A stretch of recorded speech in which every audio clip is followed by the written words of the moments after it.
Hello everyone, this is Swapna and welcome to our YouTube channel जनन chemistry. आज के video में हम डिस्कस करेंगे थॉमसन मॉडल ऑफ एटम। ये जो नाम है मॉडल, थॉमसन मॉडल, इसका नाम से मालूम हो रहा है कि इस मॉडल को किसने दिया था? थॉमसन ने दिया था, जे थॉमसन। और आपको याद होगा जे थॉमसन का एक और भी चीज़ है, इन्होंने क्या किया था? Discovery of electron.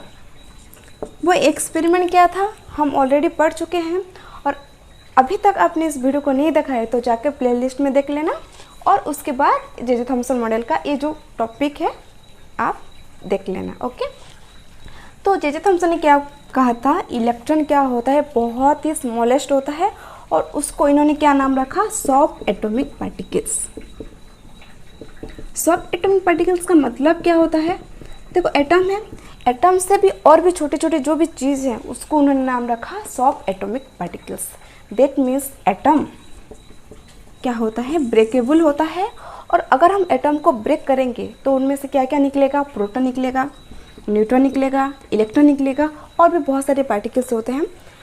तो इस पार्टिकल्स को उन्होंने क्या नाम रखा? सब एटॉमिक पार्टिकल्स।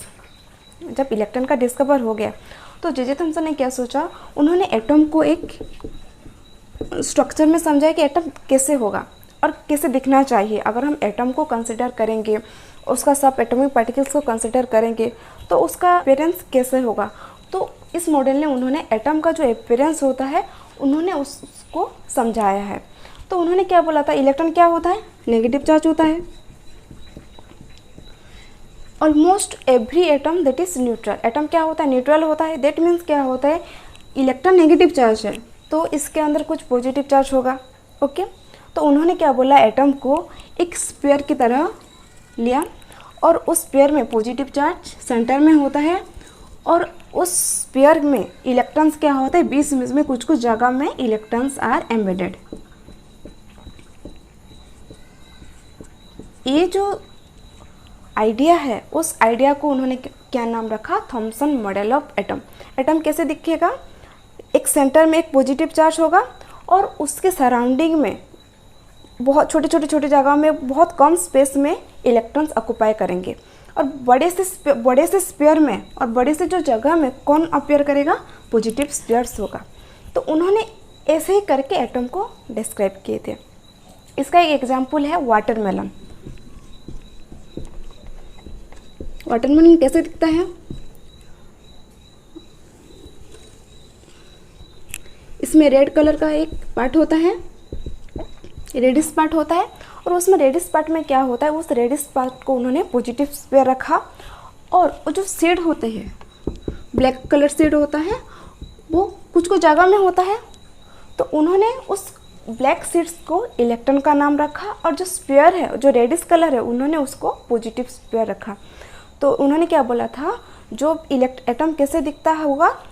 एक पॉजिटिव स्फीयर्स होगा, और उसमें इलेक्ट्रॉन्स क्या करेंगे? कुछ जगह में एम्बेडेड करेंगे।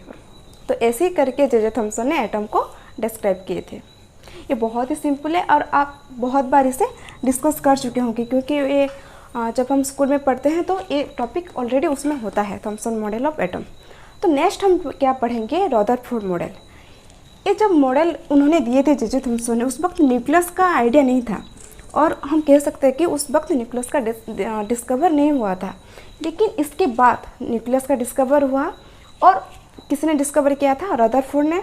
और उसका हम आज ही डिस्कस करेंगे इस क्लास में, जो भी कैसे न्यूक्लियस डिस्कवर हुआ, कौन से सोर्स लगाए थे। तो आज उसे हम कंप्लीट कर देंगे, और नेक्स्ट टॉपिक हम उसी को पढ़ेंगे।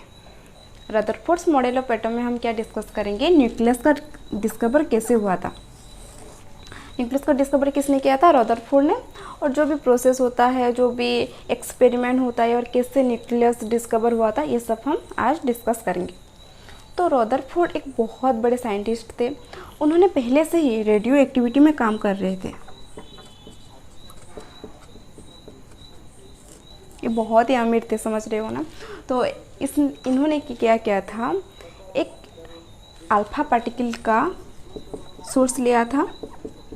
अल्फा पार्टिकल क्या होता है? जिसका चार्ज क्या होता है? +2 चार्ज होता है, और इसका एटॉमिक नंबर 2 होता है, अल्फा पार्टिकल्स का एटॉमिक नंबर क्या होता है 2 होता है, और इसका एटॉमिक मास क्या होता है 4 होता है। और ये अल्फा पार्टिकल क्या होता है, हीलियम का जो भी, अगर हम हीलियम से 2 इलेक्ट्रॉन रिमूव कर देंगे और जो भी निकलेगा वो क्या होगा, अल्फा पार्टिकल्स उसे हम कहते हैं। तो एक सोर्स लिया था जिसमें अल्फा पार्टिकल्स निकलता है, उस सोर्स का नाम क्या होता है, उन्होंने रेडियम का सोर्स लिया था, और रेडियम से अल्फा पार्टिकल्स एमिट होता है। और उन्होंने किससे एमिट किया था, एक गोल्ड फॉइल लिया था। उन्होंने क्या किया था, सोर्स से अल्फा पार्टिकल्स निकल रहा है, तो उस सोर्स में जब निकल रहा था उन्होंने एक गोल्ड फॉइल को उन्होंने प्लेस किया था। ये देखो अल्फा पार्टिकल्स से इस सोर्स से निकल रहा है, उन्होंने सोर्स क्या रखा था, रेडियम रखा था। और जब अल्फा पार्टिकल्स पास कर रहा है सोर्स से, तो उन्होंने एक गोल्ड फॉइल उसके सामने रख दिए थे, और उसके सराउंडिंग में एक फ्लोरोसेंट मटेरियल और फ्लोरोसेंट स्क्रीन लगाए थे। फ्लोरोसेंट स्क्रीन क्या होता है, अगर कुछ भी एनर्जी पड़ता है उसमें, तो इसमें क्या होता है, जो भी इलेक्ट्रॉन्स होते हैं ग्राउंड स्टेट में वो एक्साइटेड स्टेट में जाते हैं, और वो रिटर्न करते वक्त कुछ एनर्जी रेडिएट करते हैं, और वो एनर्जी क्या होता है, लाइट होता है, रेडिएशन होता है। तो अगर कोई फ्लोरोसेंट मटेरियल होता है, फ्लोरोसेंट स्क्रीन होता है, उसमें कुछ लाइट पड़ता है, कुछ एनर्जी आता है, तो वो क्या होता है, वो रेडिएट होते हैं। तो उसके सराउंडिंग में उन्होंने क्या रखा था, एक फ्लोरोसेंट स्क्रीन रखा था। तो जब एक्सपेरिमेंट कर रहे थे, अल्फा पार्टिकल्स जब पास हो रहा था, most of the alpha particles क्या हो रहा है, पास हो रहा है। तो इसका मतलब क्या समझा, जो भी गोल्ड फॉइल में जो भी एलिमेंट्स होंगे उसमें बहुत सारे एम्प्टी स्पेस होंगे, क्योंकि अगर एम्प्टी स्पेस है तभी तो कुछ रे उसमें पास कर रहा है। तो इसलिए उन्होंने बोला था जो भी एटम्स होते हैं उसके एटम में बहुत सारे एम्प्टी स्पेस होते हैं। एक्सपेरिमेंट कर रहे थे कुछ टाइम क्या में हुआ, सम ऑफ द अल्फा पार्टिकल्स क्या हो रहे हैं, डिफ्लेक्ट हो रहे हैं, सम बहुत कम, ओके, कुछ एंगल्स है तो उसमें वो डिफ्लेक्ट कर रहे हैं। तो इसका मतलब क्या आ रहा है, पार्टिकल्स क्या है, पॉजिटिव चार्ज पार्टिकल्स है, अल्फा पार्टिकल्स, इसमें 2 इलेक्ट्रॉन ऑलरेडी हम रिमूव कर चुके हैं हीलियम से, तो वो पॉजिटिव चार्ज निकलेगा। तो कुछ पार्ट्स हैं सेंटर में, और वो उसी से टकरा कर उन्होंने डेविएट हो रहे हैं। तो उन्होंने क्या बोला था, कुछ पॉजिटिव चार्ज पार्टिकल्स है और वो क्या हो रहा है, उस रे उसमें टकरा कर डेविएट हो रहे हैं, क्योंकि वो पॉजिटिव चार्ज हुआ, क्योंकि अल्फा पार्टिकल्स क्या होता है, पॉजिटिव चार्ज होता है, और जो भी सेंटर में है वो भी क्या है, पॉजिटिव चार्ज है। और जब वो एक्सपेरिमेंट कर रहे थे 1 आउट ऑफ 2000, कितने बार एक्सपेरिमेंट कर रहे हैं, आप सोच रहे हैं कि बहुत बार एक्सपेरिमेंट हो रहा था। और जब एक्सपेरिमेंट हो रहा था 2000 में 1 अल्फा पार्टिकल्स क्या हो रहा है, 90 एंगल से डेविएट हो रहे हैं। तो इसका मतलब क्या हो रहा है, सेंटर में एक हेवी पार्टिकल्स है, क्योंकि अल्फा पार्टिकल्स हेवी है, कुछ हेवी चीज़ टकराते हैं तो डिफ्लेक्ट होते हैं, समझ में आ रहे हो ना। अगर कोई हेवी चीज़ है और सामने कुछ हेवी चीज़ है, वो मूव कर रहा है हेवी चीज़ से, तो क्या करेगा, वो डेविएट करेगा। तो उन्होंने बोला जो भी पार्टिकल्स है सेंटर में वो पॉजिटिव चार्ज पार्टिकल्स है और वो हेवी हो, उसका मास, कुछ मास होगा उस सेंटर में, जो भी पार्ट्स है उन्होंने उसका कुछ मास होगा, क्योंकि वो हेवी चीज़ से और हेवी चीज़ से टकरा कर अल्फा पार्टिकल्स डेविएट हो रहे हैं। तो उन्होंने उसका नाम क्या रखा, न्यूक्लियस रखा।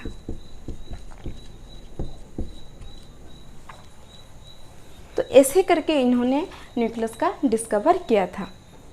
मैं शॉर्ट में बता रही हूँ, उन्होंने क्या किया था, एक अल्फा पार्टिकल्स का सोर्स लिया था और उस अल्फा पार्टिकल्स को उन्होंने एक गोल्ड फॉइल से स्ट्राइक कर रहे थे, और गोल्ड फॉइल के सराउंडिंग में एक फ्लोरोसेंट स्क्रीन लगाए थे। जब अल्फा पार्टिकल्स गोल्ड फॉइल से स्ट्राइक हो रहे हैं तो क्या हो रहा है, most of the alpha particles क्या हो रहा है, वो गोल्ड फॉइल से पास कर रहे हैं।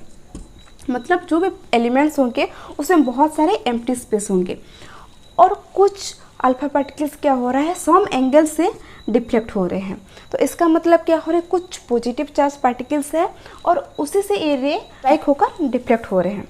और 1 आउट ऑफ 20,000 अल्फा पार्टिकल्स क्या हो रहा है, एक 90 एंगल से डिफ्लेक्ट हो रहे हैं। उन्होंने क्या बोला, सेंटर में जो भी चीज़ है उसका चार्ज क्या है, पॉजिटिव चार्ज है, और उसका कुछ मास होगा, और उन्होंने उसको आइडिया लगाकर उसका नाम रखा, न्यूक्लियस रखा। मैं जब पढ़ा रही थी तो क्या बोला था मैंने, 90 एंगल से नहीं, ये 180 एंगल से डिफ्लेक्ट होकर रिटर्न कर रहे हैं। ओके, मैं गलत बोल रही थी, मैं पहले बोल दी थी 90 एंगल, लेकिन नहीं, ये 180 डिग्री से डेविएट होकर बाहर आ रहे हैं और स्ट्राइक होकर रिटर्न कर रहे हैं। तो सेंटर में कुछ पॉजिटिव चार्ज है और उसका मास कुछ मास है, और उस मास से वो टकरा कर 180 डिग्री एंगल से डिफ्लेक्ट हो रहे हैं, डेविएट हो रहे हैं। Rutherford's nuclear model of atom में हम पोस्टुलेट्स डिस्कस करेंगे। तो ये 4 पॉइंट्स पोस्टुलेट्स हैं और उसको हम 1 बाय 1 डिस्कस करेंगे। तो पहला पोस्टुलेट्स क्या है, most part of the atom is hollow. तो जो भी एक्सपेरिमेंट हुआ क्या मिला था, अल्फा पार्टिकल्स, बहुत सारे अल्फा पार्टिकल्स क्या हो रहा है, गोल्ड फॉइल से पास हो रहा है। तो इसका मतलब क्या है, most part of the atom is hollow. Second postulates क्या है, the positive charge particles resides at a small place and it is called nucleus.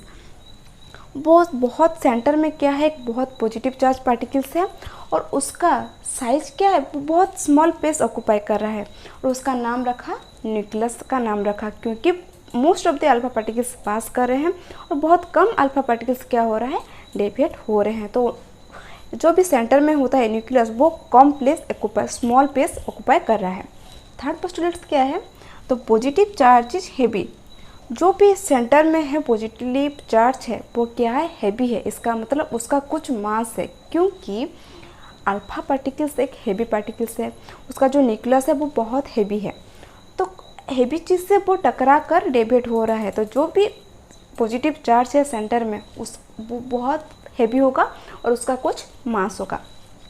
Fourth postulate क्या मिला, the size of the nucleus is very small as compare to the size of atom.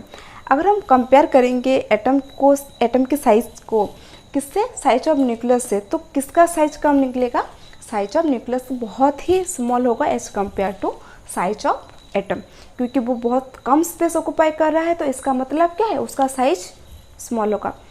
और क्या बोला था, atom क्या होता है, neutral होता है, क्योंकि जितना प्रोटॉन्स होता है उसमें उतना इलेक्ट्रॉन हो जाता है। तो उन्होंने क्या बोला, जितना पॉजिटिव चार्ज है, number of proton equal to number of electron. Atom क्या होता है, न्यूट्रल होता है। न्यूट्रल का मतलब क्या होता है, उसमें जितना पॉजिटिव चार्ज होगा उतना नेगेटिव चार्ज होगा। तो एटम क्या होता है, number of proton equal to number of electron. हम एटॉमिक नंबर लिखते हैं, हाइड्रोजन का एटॉमिक नंबर 1 होता है, हीलियम का एटॉमिक नंबर 2 होता है, लिथियम का 3 होता है। इसका मतलब क्या है, उसमें हाइड्रोजन में 1 प्रोटॉन है, हीलियम का एटॉमिक नंबर 2 है, तो इसका मतलब क्या है, हीलियम में 2 प्रोटॉन है एंड 2 इलेक्ट्रॉन है। लिथियम का एटॉमिक नंबर 3 होता है, तो उसमें 3 प्रोटॉन है एंड 3 इलेक्ट्रॉन है। तो कोई जो भी एलिमेंट्स होता है, एटम होता है, उसमें जितना प्रोटॉन होता है उसमें उतना इलेक्ट्रॉन होता है, लेकिन वो आयन नहीं होंगे। आयन में क्या होता है, इलेक्ट्रॉन हम लूज करते हैं और इलेक्ट्रॉन गेन होता है, तो इसलिए उसका नंबर ऑफ इलेक्ट्रॉन्स चेंज हो जाता है। लेकिन जो भी एलिमेंट्स होते हैं वो मोस्ट ऑफ द न्यूट्रल होते हैं और उसमें number of proton equal to number of electron होता है। ये था आज का सेशन। अगर इसमें कुछ भी डाउट हो तो आप कमेंट सेक्शन में भेज सकते हैं। आई होप आपको समझ में आ गया होगा। Thanks for watching. Don't forget to like, share and subscribe our YouTube channel. Till then keep learning.